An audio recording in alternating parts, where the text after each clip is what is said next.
There is a crisis at the border. Yes, I am here in Yuma, and I can tell you that there is a crisis at the border, no matter what the Biden administration is trying to say to you. They are not telling you, the American people, the truth. They're just not telling you the truth. That's why I came out here. Last week I was out here. I've been covering the border. Now this is my second week for Sean Hannity, Fox News. And I can tell you that the crisis that I am seeing here, the one that we're going to talk about today on the Sara Carter Show, on this podcast, is real. It affects not only our national security, the lives of our people, our children especially, but also the humanitarian crisis and the lives of those people being played in a game of political ping pong. And I've told you this before, that are coming into the United States. And let's just not even talk about what the drug cartels are doing now. They're so emboldened, and the human traffickers and the sexual predators. I can go on and on and on. And today I have a very, very special guest. You will not want to miss this. I have House Minority Leader Kevin McCarthy on here. He is going to be coming out to the border. He sent a letter to the Biden administration looking for answers, calling this a crisis. We're going to talk about all this and more today on the Sara Carter Show. You know, I want you to make sure that you subscribe to this podcast wherever you get your podcast. Please do that. And you can find us on YouTube. Also, make sure to follow me on Twitter, Facebook, Rumble, and Parler. You will not be censored there. Get all those links at saracarter.com. Go to saracarter.com. And while you're there, sign up for our email list. Please sign up for this email list. It is so important in a time where they're censoring everything from Dumbo to, Dan Bongino to the president of the United States. I mean, I feel like what world am I living in? What kind of upside down world? The least we can do is get those emails out to you so that you will be informed. And I promise you this, I will always tell you what I see and what is going on. I will never just say things without actually being there. That's why I've traveled to Guatemala. That's why I traveled to Afghanistan. That's why I've traveled to Pakistan. That's why I've traveled around the world to bring the American people, to bring you and me, my family, the stories. I believe in this country. I want us to know the truth. I want us to be well informed. And I trust you and believe in you just like our government should, but doesn't. Okay. So go to saracarter.com, sign up for my email list. I promise you'll get emails in the week giving you the latest updates, letting you know what's going on, even if they censor me. Okay? And I would be remiss if I didn't say thank you to AMAC, the Association for Mature American Citizens that sponsors this podcast. They are amazing and awesome. They have a great platform, a great organization. They are an alternative to just about every benefit that AARP offers. They are an alternative to that, but without the liberal agenda, right? They don't have any of that liberal agenda. You want to be with an organization that supports your values. You go to AMAC, go to amac.us/Carter. That's AMAC.us/Carter and join today. You will not regret it. Wow. I don't even know where to start. I was devastated last week, in Texas when I was in the Rio Grande Valley. By the way, thank you, Chris Cabrera, the vice president of the National Border Patrol Council, the union that represents all their great agents out there on the front line.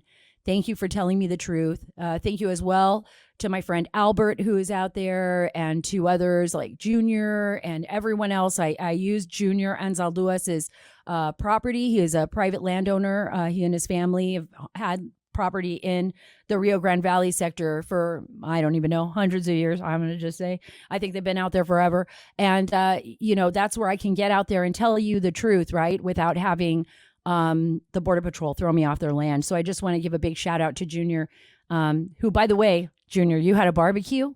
You had a barbecue the day after I left out there. And I'm a little bit disappointed. So next time I get out there, we're bringing out the barbecue. We are going to barbecue. I heard some people came Junior's way when they smelled the great carne asada cooking on his barbecue. So Junior, he was out there cooking carne asada as people were crossing the border. It was just so great. He's an amazing guy and someone that I truly thank for all of his help. So, and I'll be talking to you soon, Junior. I'm really mad about that carne asada next time. Okay. Next time. And so let's talk about what's happening here. We are in a full full-blown crisis. We are. House Minority Leader Kevin McCarthy is, sending letters to the White House. He's going to be here. He's going to give you the latest update on what happened. Did Biden ever answer him? You got to listen. You got to listen to the interview. It's incredible. Did the White House ever respond? Did Department of Homeland Secretary Alejandro Mayorkas, who by the way, I'm half Cuban. I found out he was Cuban. I'm like, what, from the communist government? Because this guy, I can't even believe it. I can't even believe it. The fact that he doesn't even want to call this a crisis, the fact that he doesn't even understand what's going on out there is just, it's unbelievable to me. Unbelievable that this man has the gall. I would love to question him myself. I've seen it with my own eyes. Why doesn't he come on the Sarah Carter podcast? Alejandro Mayorkas, I would love to have you on the podcast. My mom, was from Cuba. I'm sure you and I have a lot to talk about. A lot of similarities. I feel terrible for these migrants. These children that are coming into the United States, say they're coming because of Biden's policies. That's what the human traffickers and the drug cartels are telling them.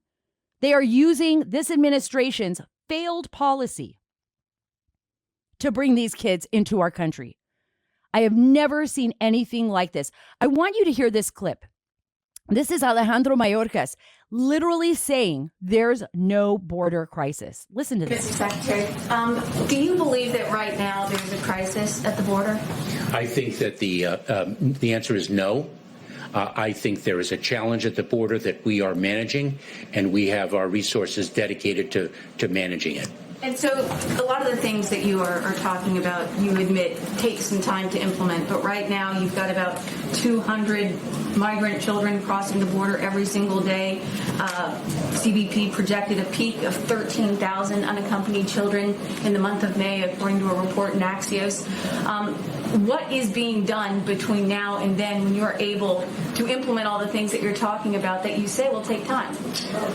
Let me answer that question with tremendous pride.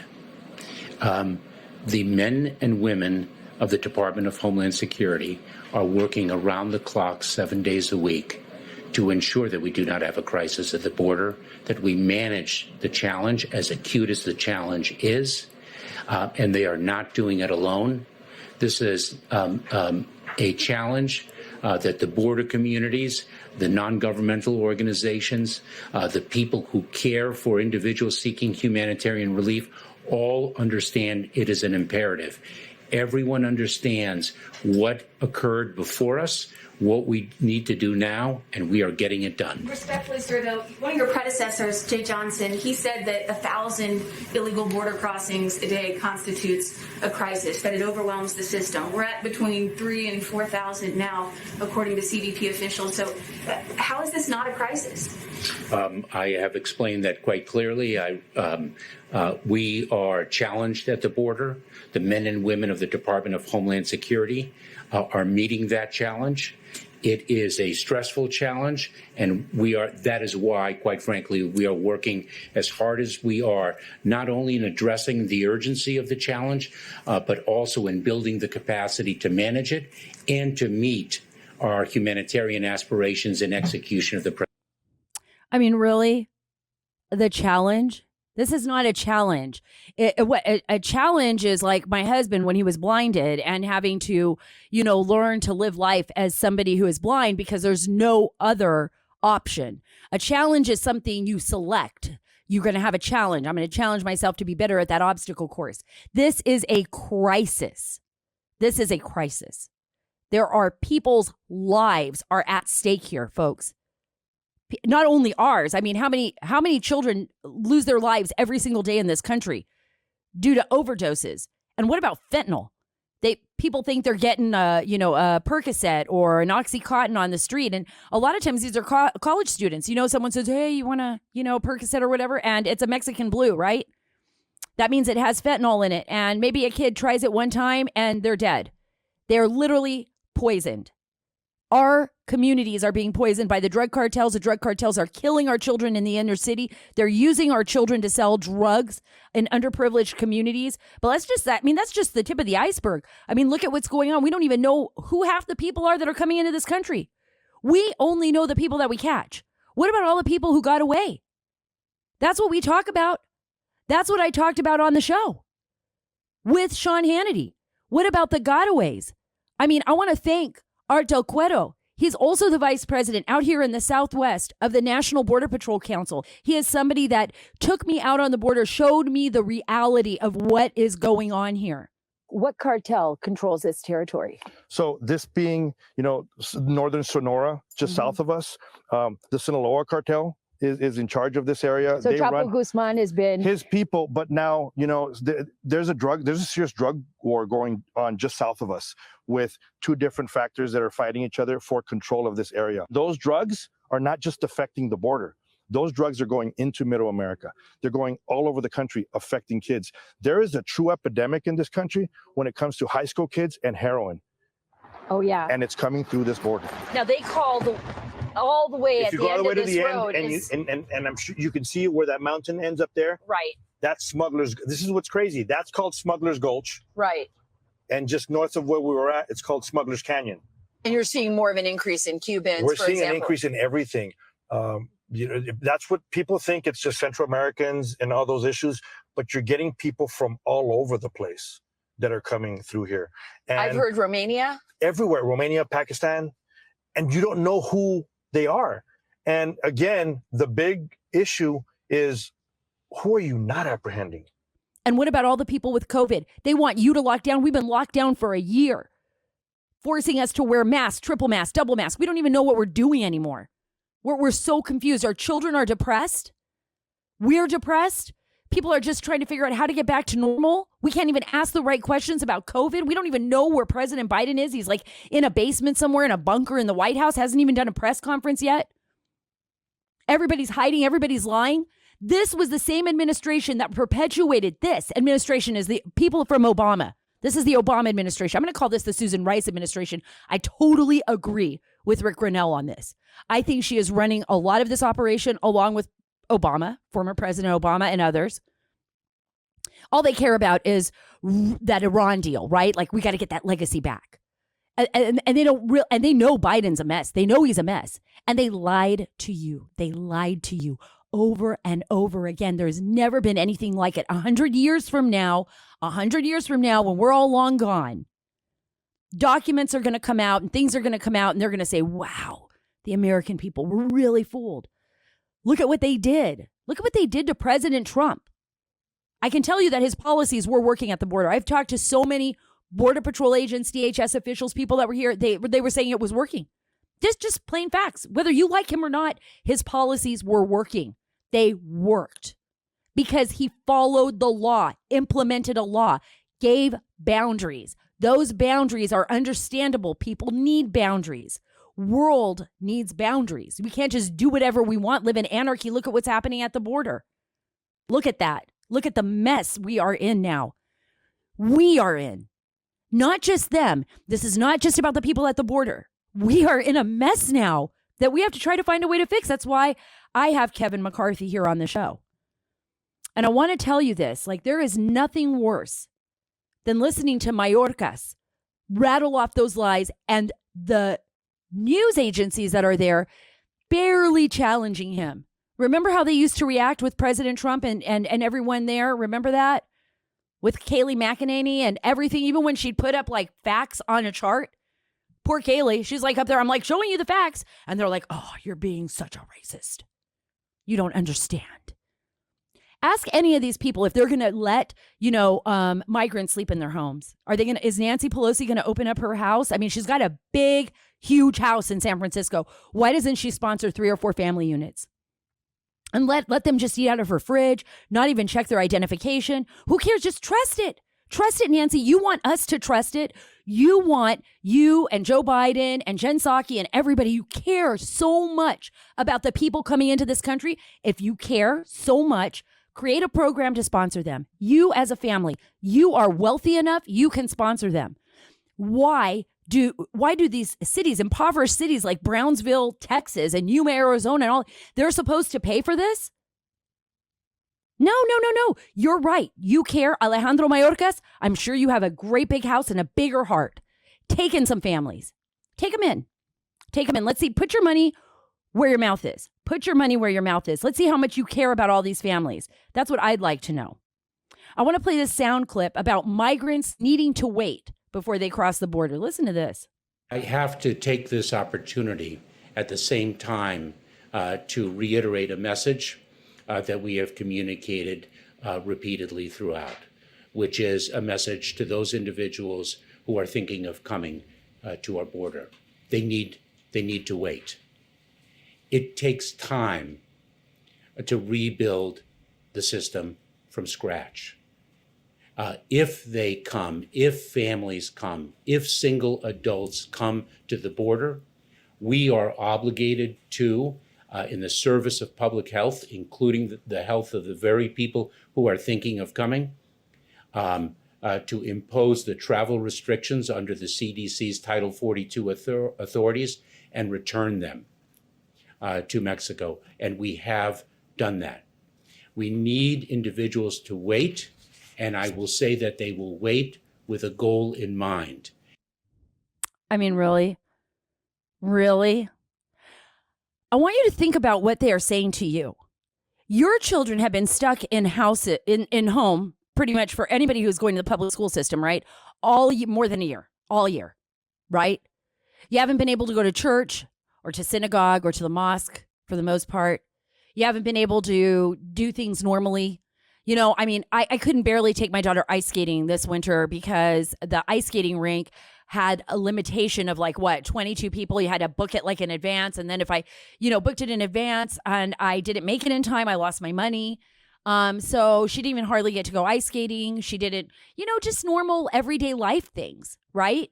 And then all that time last year, at the beginning of the year, those 6 months that we were all trapped in our houses and everyone was freaking out and buying toilet paper. Remember that? And paper towels and all this craziness. And we were running out and nobody had toilet paper at home. I don't even understand that. I still don't understand that, why toilet paper was such the big deal in COVID. But it was a big deal when you didn't have any. Just throwing that out there. But the thing is that after all of this mess, all of the psychological crap that we have all been through, they are providing medical aid, medical assistance, psychological assistance, everything for people that are coming across the border, people that we don't even know if what their claims are actual real claims. And I'm not talking about the children. I'm talking about when somebody says they're from Romania or they're from Pakistan or whatever. I don't even, they're making all kinds of claims, right? We're going to provide them with all of these services, hundreds of millions of dollars in services, by the way, guys, when you think about it, right? But not the American people. This is an America Last administration, an America Last administration. I'm telling you, I warned over and over again about the Biden administration. I don't even know why they call it the Biden administration. Call it the Rice administration. Call it the Jen Psaki administration. I have no idea because we really haven't seen him. And where the heck is Vice President Kamala Harris? She's probably helping him in the bunker. I have no idea. Just stand up straight. Remember this. Remember that line. I don't know. I don't know what is going on. But it's very frustrating. Before I bring Kevin McCarthy on, I want to talk a little bit about the letter that he sent to President Biden about the border crisis. This is from his letter.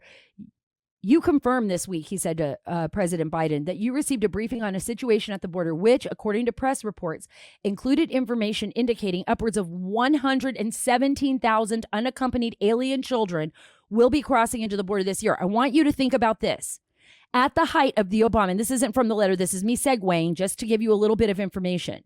At the height of the Obama administration's unaccompanied minor crisis, from 2013 October until August 2014, there were over 66,000 unaccompanied minors that they accounted for that year. Right now, they are estimating 117,000 unaccompanied minors. I heard the number is far more than that. It'll be over 120,000 unaccompanied alien children, alien minors that will be coming into the United States. By the way, folks, that does not include all the children that lost their lives trying to come into the United States this coming year. It won't account for those that are going to lose their lives, that are going to fall off those trains like La Bestia, that are going to get taken by predators, that are going to be abused by adults, that are going to come over the border damaged and sick and in need of medical attention. These are children. These are children. And if the Biden administration really cared about them, they would not perpetuate this horrific crisis. This is a crisis created by them. I want you to listen to the rest of this letter. This represents a marked increase from what were the highest yearly totals of apprehension by the U.S. Border Patrol in recent history. Oh, he brings it up here, 68,541 and 76,020 in 2014 and 2019, respectively, according to U.S. Customs and Border Protection data. While the administration has yet to release the border crossing data for February of this year, which we know now from some Border Patrol officials is estimated about 100,000, right? That's crazy, just for the month of February. January's data shows that nearly 113% increase of unaccompanied minors apprehensions when compared to January of 2020. That's 113% increase from last January 2020. Total apprehensions in January show a 157% increase compared to January 2020. Such drastic increases in apprehensions will no doubt already have put a strain on the capacity of the U.S. Border Patrol and the Health and Human Services officials tasked with caring for unaccompanied minors and alien children. In the face of all this is what Kevin McCarthy says, I feel compelled to express great concern with the manner in which your administration is approaching this crisis, but with the hope that we can work together to solve it. We are going to find out right now. Did President Biden ever respond to Congressman Kevin McCarthy, the House Minority Leader? Did he ever respond?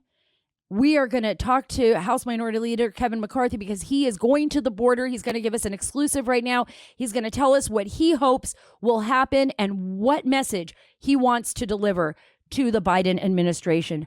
First of all, thank you so much, Congressman McCarthy, for being on the show today. I got to tell you, your letter is incredible. The letter that you sent, the fact that you're focused on the border is, I think, of utmost importance to the American people.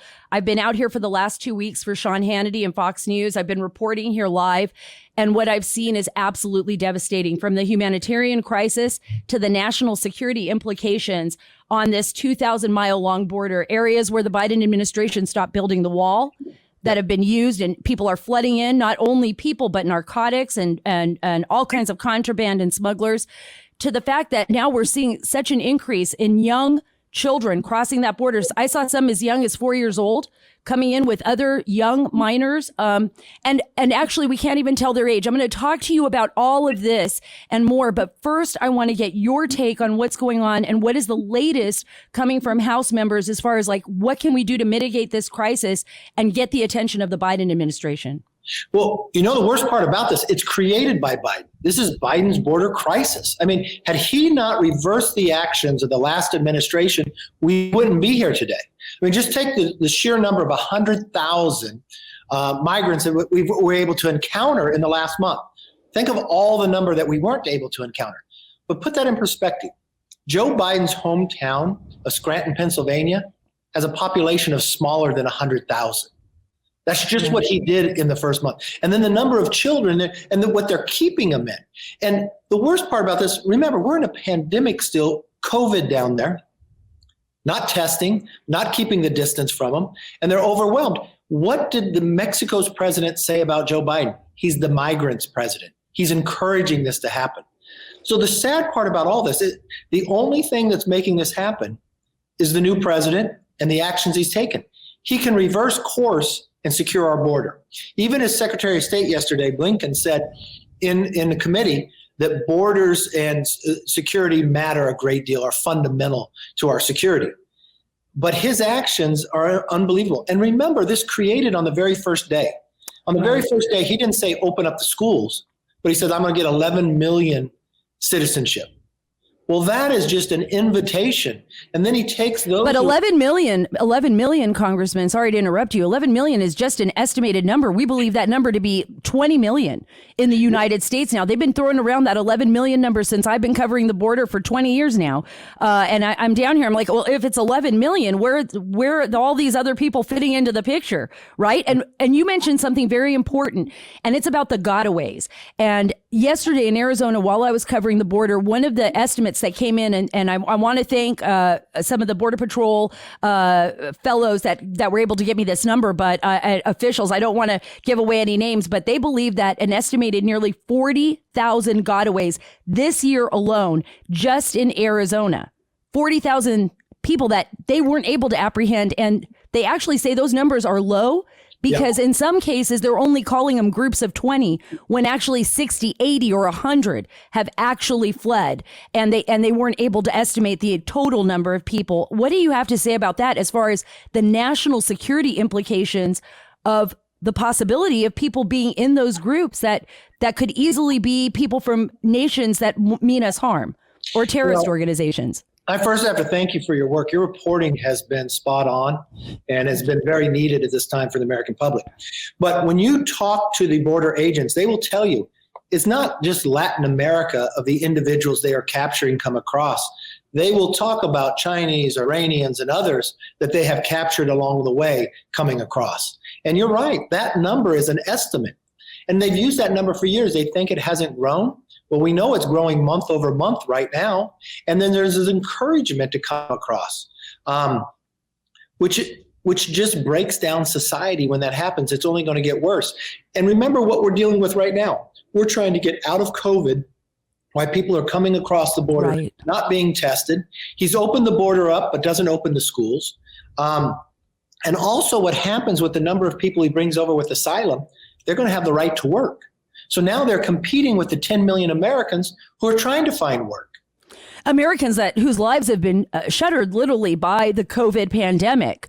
And now, especially for lower income Americans struggling to find jobs.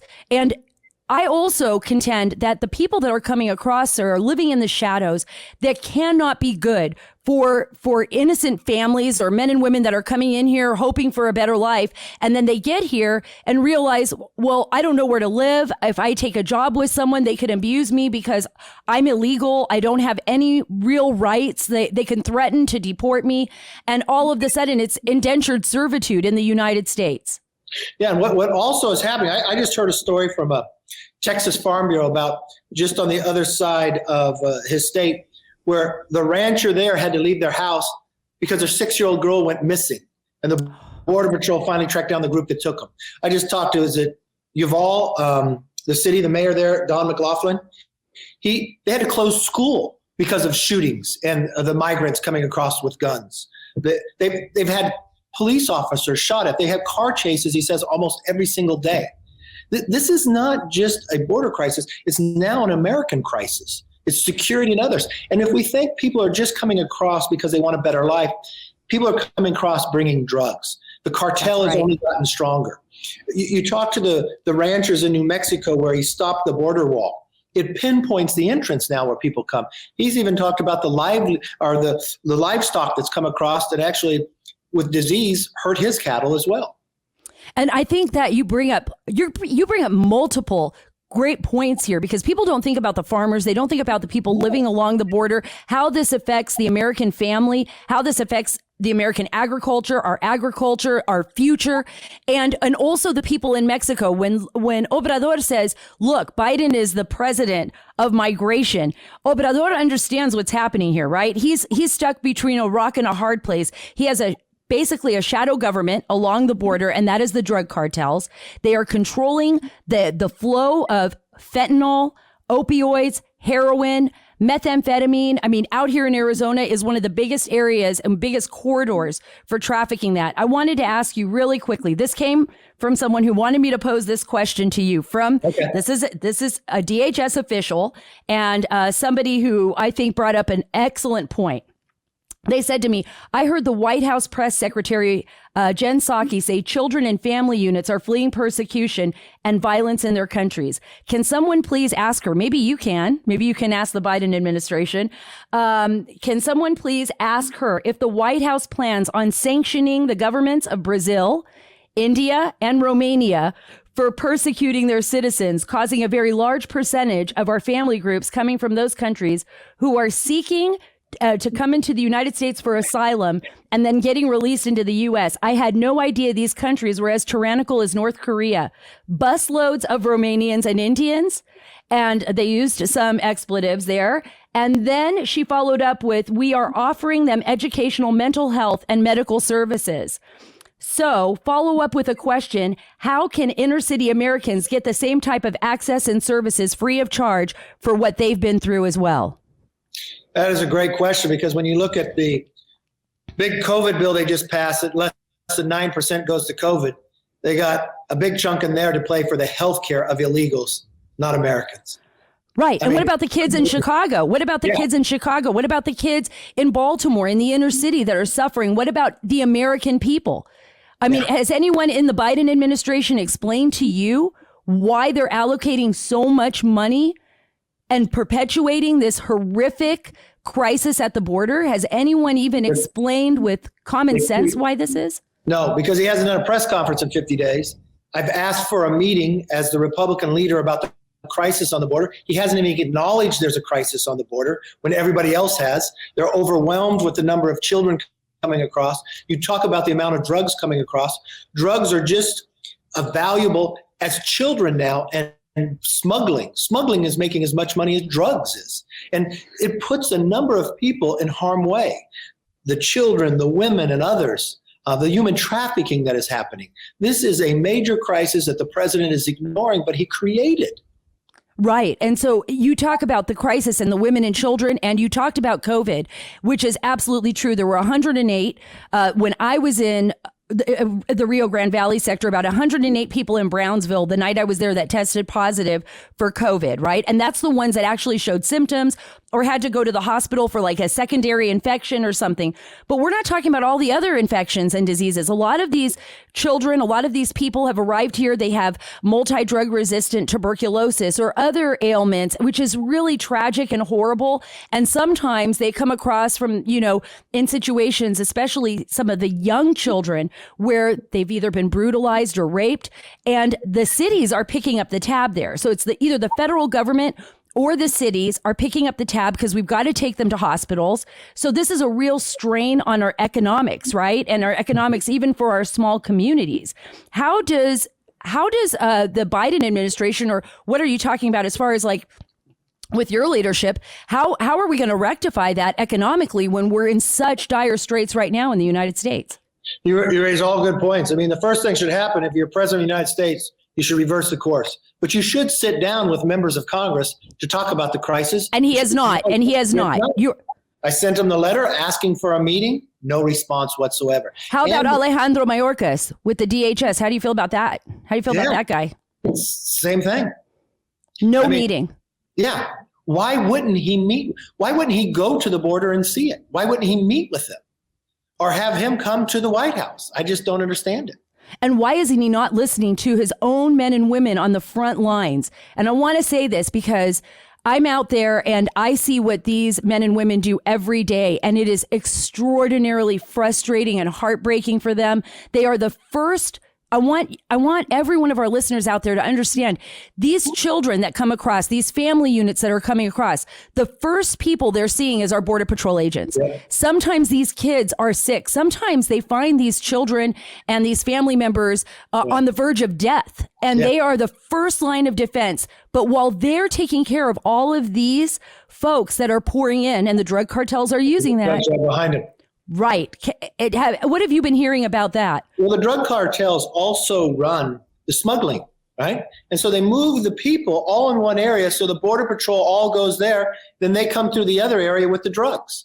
And the Border Patrol is stretched so thin because of their being overwhelmed by this crisis. And then with this new administration, they're hamstringing the Border Patrol for what they can do. Even the protection of being able to have the weaponry when these cartels are not friendly people. Right. They are armed like a military. And it really puts fear into me for the lives of our Border Patrol. Right, because the cartels have no budget. I mean, I've covered the drug cartels for almost my entire career, back and forth to the border. And I've gone into Nuevo Laredo. I've gone into Sasebe, Mexico. I've gone into Juarez. I've spent time in these cities at the time of the height of the drug war. And that was maybe going back to 2007, 2008 as well, maybe even before that, 2006. And now what I'm hearing from agents is that the wars are escalating, that now, since the Biden administration has opened these floodgates, Nuevo Generacion is fighting Sinaloa out here on the other side of the border for these transit routes into the U.S. And they're seeing an escalation in violence that they hadn't seen for a long time. And I get, and I'm not talking about just bashing on the Biden administration. They actually said the policies that were put in place during the Trump administration mitigated a lot of this disaster, especially in the last year of President Trump's year in office, that they noticed a huge decrease because people knew they weren't going to get away with it. No. So that's got to be incredible when you see that, the juxtaposition of what's happening with the Biden administration versus just, with the Trump administration in 4 years. It's unbelievable of how quickly the border has become a crisis because of the new administration. I mean, the president of Mexico is right. This is what people feel, that on the very first day when Biden say you're going to get citizenship, people start moving up here. 100,000 is an unbelievable number just in that first month. What do we think it's going to be 3 months from now? When by spring. The caravans are even larger. I mean, you know this. You're the expert down there seeing it. That's why I'm taking a number of members with the jurisdiction on the committees. We're going down there to see firsthand.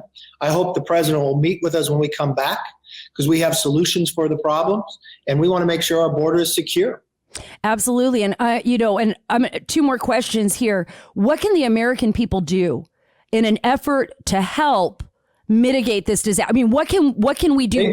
What call to action can the American people take? I say, don't stay quiet. Speak up right now. Follow what you're doing and you get educated on it. Call the White House. Call the speaker. Tell them you want action taken on this, that you don't want it to continue to be the way it is. And final question, because this is the one that everyone asks me, and then I'm going to leave your closing, or I'll let you make a closing argument, on behalf of you and everyone who's going to the border. But why are they doing this? Why do you believe? Everyone asks me this. Why are they opening the floodgates? Like, for what purpose does this serve? I mean, it has to be for a reason. Is it a voter base? Is it they want to make a statement, some ideological statement? What is the reason that the Biden administration, with all the knowledge these folks have had, I'm not even talking about President Biden, I'm talking about his team and his administration under Obama, seeing what happened under Bush, seeing what happened under Trump. Why, with all of their knowledge, did they do this and create this crisis? I think they underestimated what was going to happen. I know what I've heard personally from a lot of Democrats who were in the Obama administration as well. And you ask them, what is the biggest fear they have coming into this? They said a crisis along the border. And they just created it. They did not think it would be this bad. Bad miscalculation. But what's even worse is when you make a mistake, the first thing you should do, admit it and correct it. They're denying it now, and it's only going to get worse. And it's going to harm the American people, and it's going to harm our neighbors to the south and everybody else who's coming in this country. And we made such progress in the last administration. The border had become secure. The drugs have been less. The smuggling less. If you're asylum, you sat and waited until you had your court case before you came in. And he's changed all that in less than 50 days and created a crisis that is going to be very difficult to solve and going to have damage for a number of years into the future. Wow. Thank you so much. Thank you so much, Congressman McCarthy. It's a really incredible interview with you. I think it's very eye-opening and telling for me. I got to tell you this. I wish you all the luck coming out here to the border. You are going to really get a feel for it when you get out here. I think you're going to see that the crisis is far more than what we ever anticipated. And I'm telling you, it's going to be far worse than what we saw in 2014. Well, thank you for the work you're doing and the reporting you're doing for the American public. I appreciate you. Hey, anytime. Thank you. I hope you come back. I'll gladly do it. Take care. Okay, you too. So I got to tell you, I was stunned. I was stunned that after McCarthy sent that letter to President Biden and his administration last Friday, that he just didn't bother even responding. Like, they didn't even bother. They didn't even have like Kamala Harris write a letter and send it to, the House Minority Leader. Like, this isn't a joke. This is not being political. This is about people's lives, American lives, migrant lives, the lives of our Border Patrol agents, our policies, how we reflect this policy to the world. Look, this isn't just about Central America. This is about people all over the world getting a message that America is just letting her borders open and you could just come on in. And believe me, it's not just good people that are hearing that. One of the interesting facts that a lot of people don't understand is that even with the unaccompanied minors, it's not always known, like, the ages of these young people that are coming across, right? So, like, many times they'll hear from young men and they'll say, yeah, I'm 16 years old. Well, they could be 18 or 19, but there's no identifiers on them. And so the Border Patrol has to count them as an unaccompanied minor. So now you probably have, like, 22-year-olds, 19-year-olds, 25-year-olds in, like, a housing facility with, little kids. Think about that. Think about what that does. And what about all of the gang members? You got to be serious. We have to look at both sides, the humanitarian crisis as well as the national security crisis. Got to treat everything equally. You got to think like a law enforcement official. Who is this kid? Okay, he says he's hungry, this and that. Why does he have an MS-13 tattoo? Or why does he appear to operate like a prison gang member? Because they can see that inside their little cells. They can see how these kids are operating. Like, you sit over there, you move over there, you do this, you do that. Like, when one kid's bossing everybody around, they go, oh, that kid's been in prison or something because of the way they're doing it. They can see things, and they watch what's going on. But there's only so many of them. How are we supposed to protect all these kids? Health and Human Services, how are they supposed to take care of all these children? We're going to find out even more. I'm going to be out there today. I'm going to be in Yuma all day. I'm going to be with Sheriff Wilmot. I'm going to be also with County Supervisor here, John Lyons, and we are going to be hitting the road. I'm going to be wrapping this up. I know probably when you hear this, I'll already be done with my journey on the border here in Yuma, Arizona.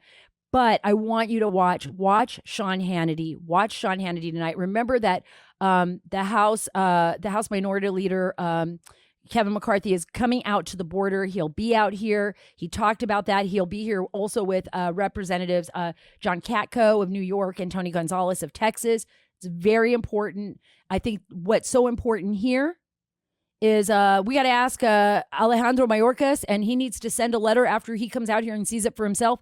He must hold a hearing. They have to hold some kind of hearings where Homeland Security Secretary Alejandro Mayorkas answers for this. And you know what? I say bring in domestic policy advisor Susan Rice. Isn't she the domestic policy advisor? Shouldn't we go to her and ask her some questions?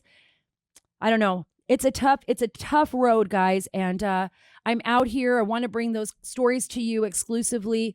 I want you to understand that the crisis is not just here at the border. The crisis is in your home. It's in your towns. It's a crisis of drugs. It's a crisis of economics. It's a crisis of national security. The implications are vast and they're frightening. And the Border Patrol's warning you guys. They're warning. They're saying, look, it's growing. More and more people are coming every single day. And we've got to be cautious about all of this. It's a health crisis. It's an everything crisis. We can nip this in the bud right now. We can end this before it gets too bad. Or we can choose to ignore it. We can choose to ignore it and let the cards fall where they may. But we will only have ourselves to blame. Again, thank you so much for being a part of the Sara Carter Show. I'm so happy to be here in Yuma, Arizona. Thank you, everybody here in Arizona, for all your hospitality. More importantly, thank you so much to our Border Patrol agents and to our men and women on the front lines here, our DEA, our FBI, our military, our National Guard, everybody who's fighting the good fight, and to all the wonderful border residents and border towns that I've been to. Thank you for your hospitality and amazing food. I blame you for the 10 pounds I gained over the last week. But thank you so much. Again, thank you for being a part of the Sara Carter Show. Don't forget to subscribe to this podcast wherever you get your podcasts, and watch us on YouTube and Rumble. Go to Twitter, go to Facebook, go to SaraACarter.com where you can get all of these links. And don't forget to sign up for our email letter. Remember, here at the Sara Carter Show, we are taking the story back.